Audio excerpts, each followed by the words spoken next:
When you have heart failure, I think a lot of people think you can't exercise at all because you have a heart that's not pumping well.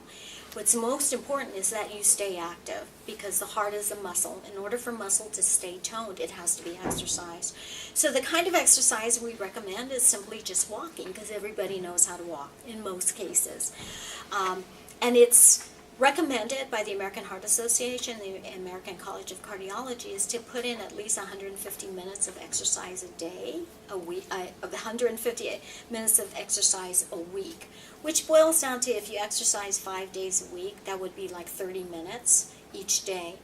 Now, it shouldn't be thought that you have to do all that 30 minutes in one what do you call it, session. That you have to do 30 minutes in one session. In fact, I recommend that with someone with heart failure that they start out slow and go slow.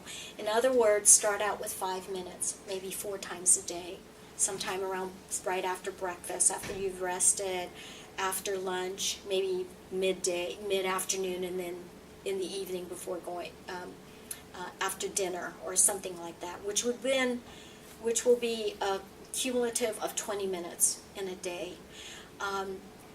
The other thing is going slow is also, if you feel like you've been able to tolerate that 5-minute walk, then increase it to 10 minutes. Don't go to 30 minutes. And as time goes on, if you're not having any symptoms, meaning you're comfortable when you're exercising, you're not short of breath, you're not having dizziness, you're not having any chest pain, that's the time where you can, in fact, start to increase a little more. But no more than like 5-minute increments at a time. So if you're going from 10 minutes, go to 15 minutes twice a day. Then, by that time, you would have gotten 30 minutes total, right? And then go to 20, 25, and then 30.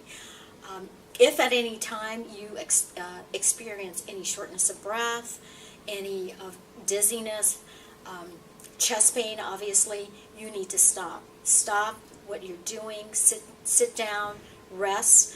It may be something where you have to go back home or and then call your doctor and let them know. But definitely, it helps to have a buddy sometimes. Hang on, if you have a cell phone. Should anything happen during the time that you're doing your exercise, that would also help. Should anything happen at that time during your exercise. Walking, because we all know how to walk, is a good exercise, but other aerobic exercises, whether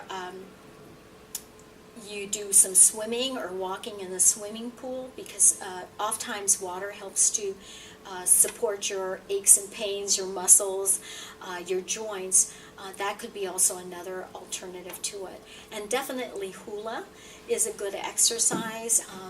It's a good aerobic exercise, and that would be something that you might want to consider if you want to do some hula. What are some other?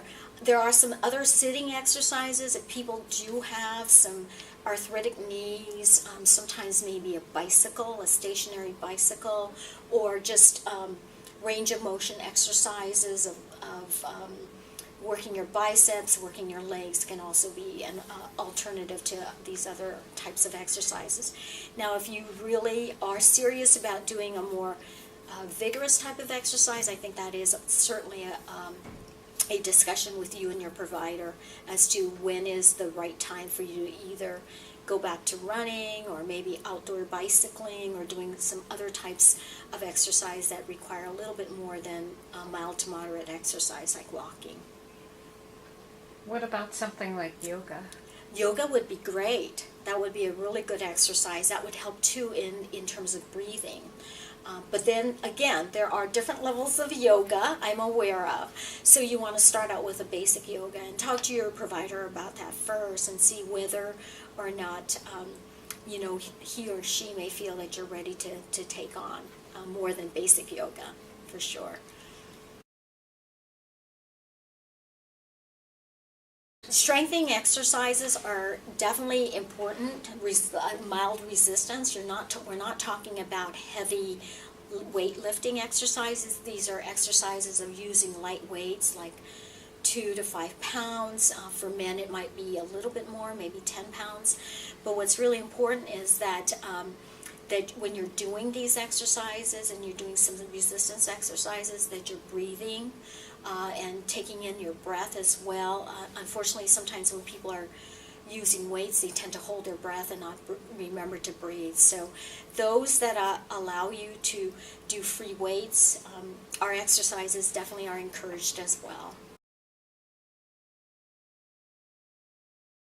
A lot of times people are really frightened because they don't believe they can start having sex. And again, it is a time where you and your provider should discuss when the timing is ready. Generally, you yourself will know when you're ready. When you feel like you have a little bit more energy, you're not feeling bloated, you're feeling refreshed, there are other ways to express sexual expression with each other. I think that starting out with making sure that you remember to do your hugs. If you are able to walk up 2 flights of stairs without any shortness of breath, without any chest discomfort, and you feel comfortable doing it without stopping, then that generally is the amount of energy that is required to having sex. And so that is a time where, you know, it will be safe for you to have sex in terms of the energy level that you're